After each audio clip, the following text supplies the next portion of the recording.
Bem-vindos a mais uma videoaula do IMG, Instituto Missão Global. Vamos iniciar mais esta aula e vamos falar do Evangelho segundo escreveu Mateus. É interessante mencionar que o nome Mateus significa presente de Deus. E literalmente isso, porque Mateus, como sendo um presente de Deus, ele deixou um presente para nós, que é o seu Evangelho.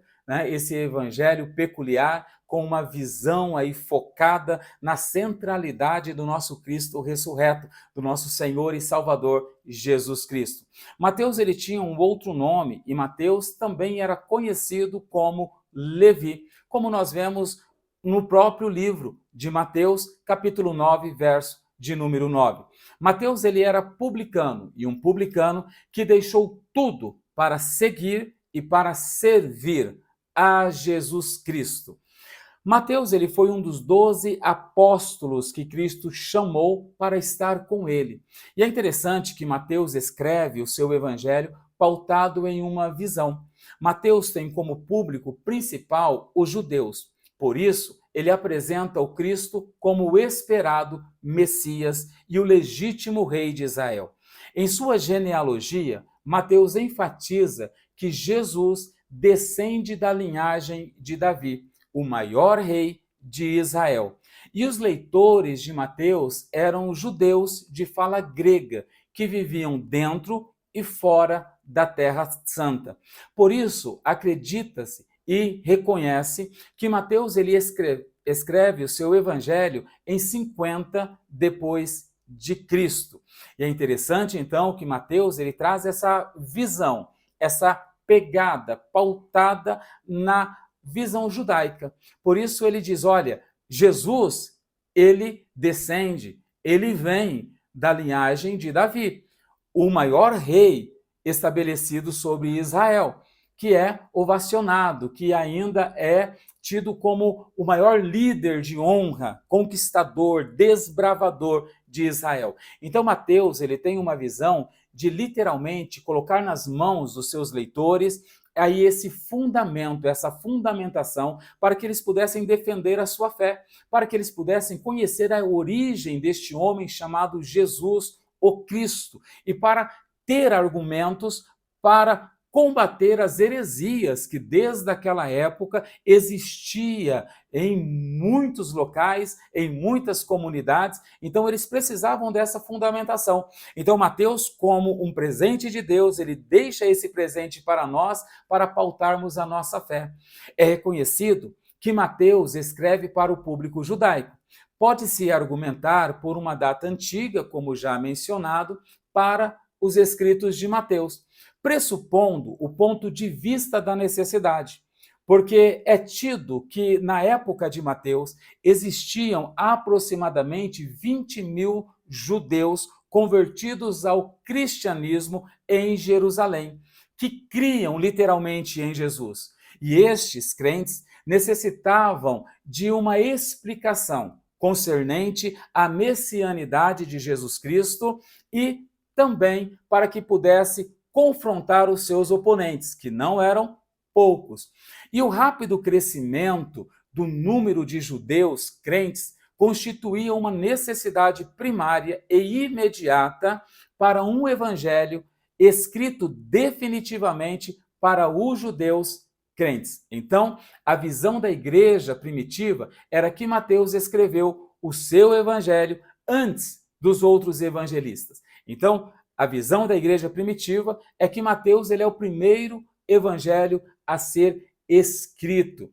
E é interessante mencionar algo que o comentário bíblico pentecostal, volume 1 da CPAD, ele vai nos trazer.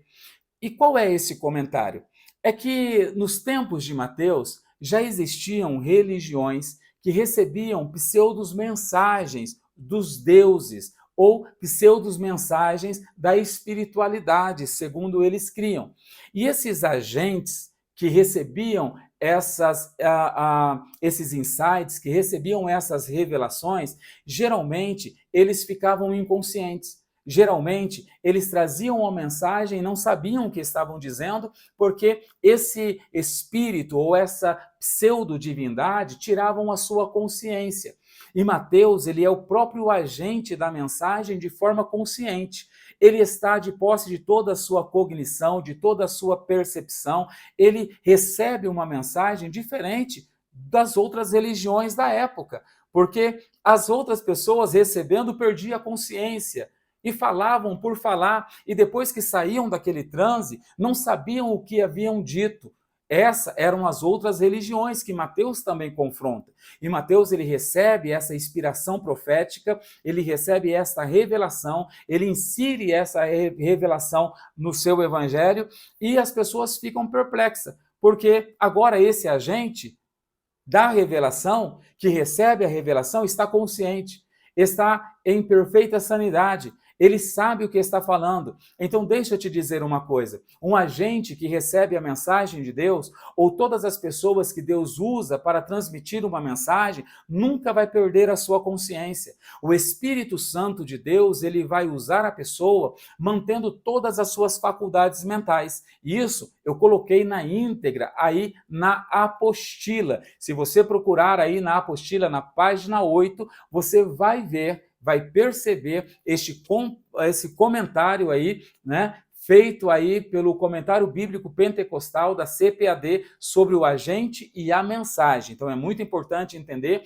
que toda a revelação de Deus parte através de um agente, de uma pessoa que está sendo usada por Deus de forma consciente. Deus, ele não vai tirar a nossa consciência. Então, eu vou saber da revelação, eu vou entender essa revelação, eu vou explicar essa revelação, assim como o próprio Mateus, ele acaba fazendo, deixando as pessoas ali perplexas sobre esse Deus verdadeiro que é literalmente maravilhoso. Existem também alguns acontecimentos peculiares em Mateus, no Evangelho segundo escreveu Mateus.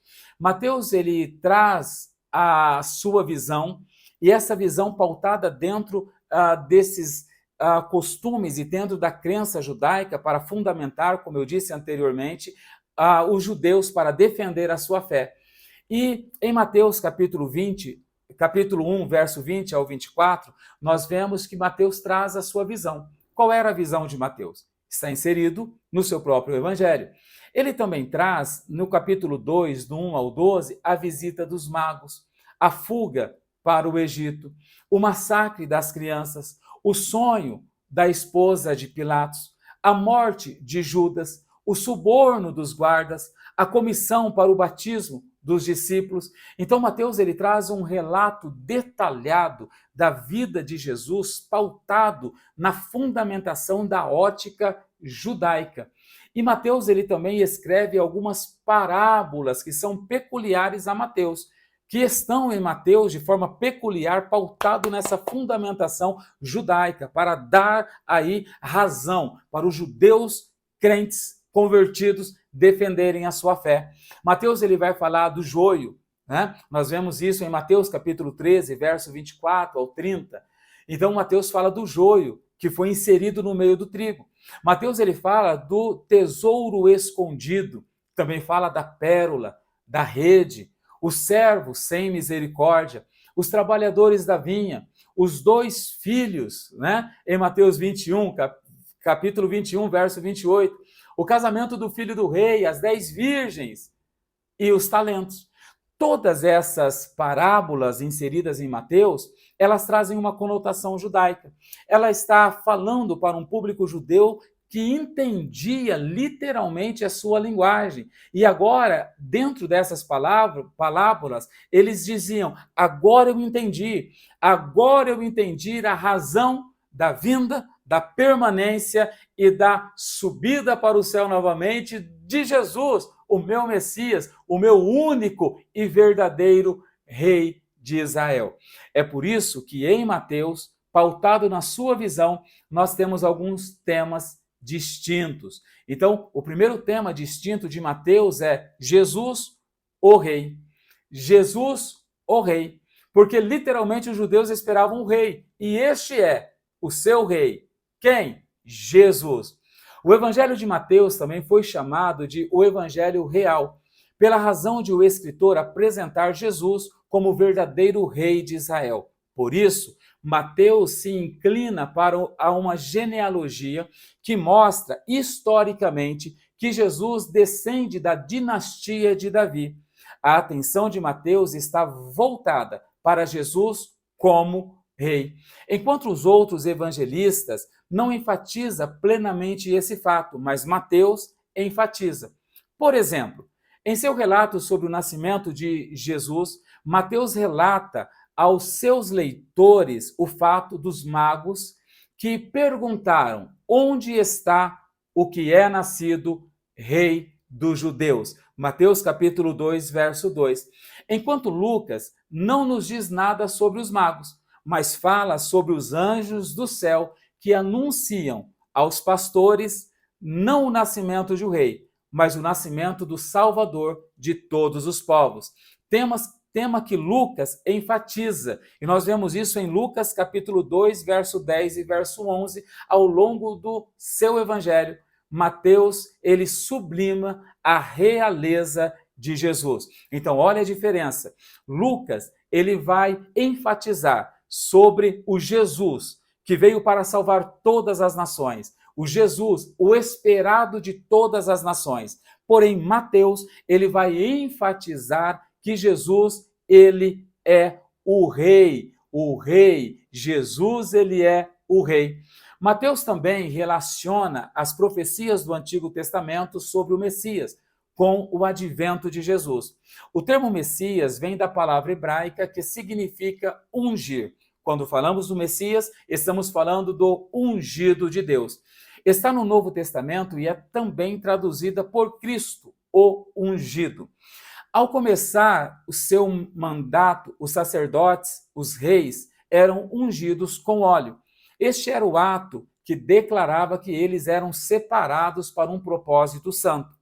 Desta forma, entende-se que o Messias era aquele que Deus levantaria para conduzir Israel de volta a Deus e levá-los à verdadeira adoração. Iria governar não só sobre Israel, mas sobre todo o mundo.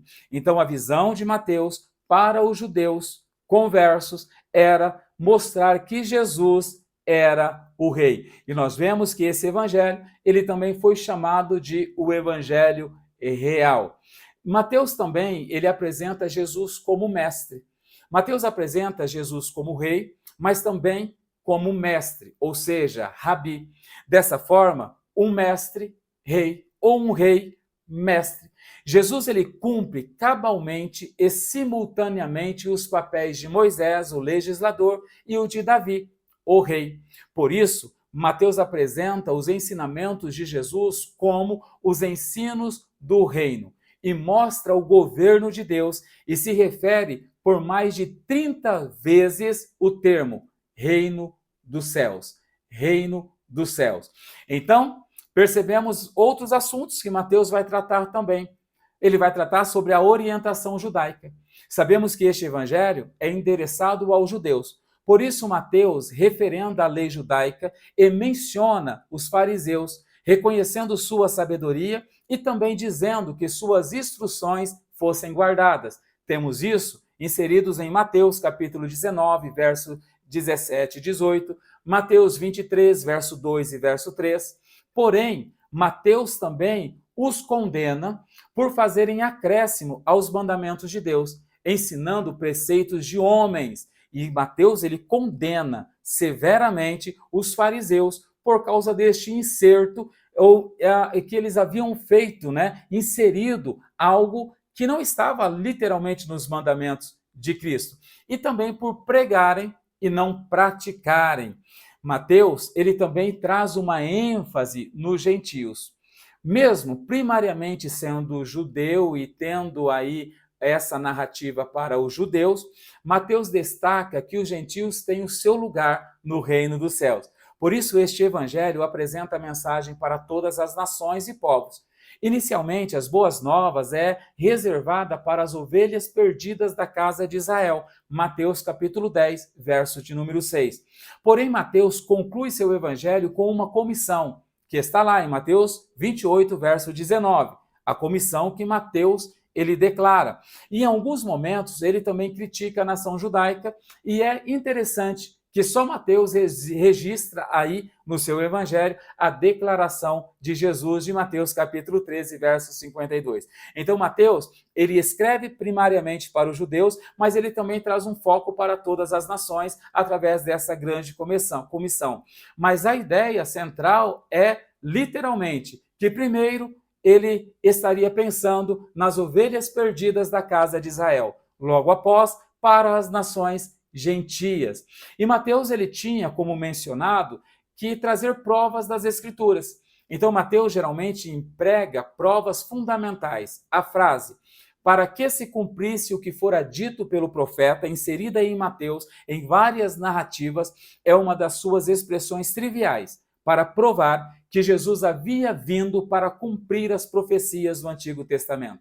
Então, Mateus escreve fundamentado no Antigo Testamento, mostrando que Jesus veio para cumprir as profecias do Antigo Testamento, para dar fundamentação teórica e aperfeiçoar e fazer crescer a fé dos novos conversos judeus que viviam dentro e fora da Terra Santa.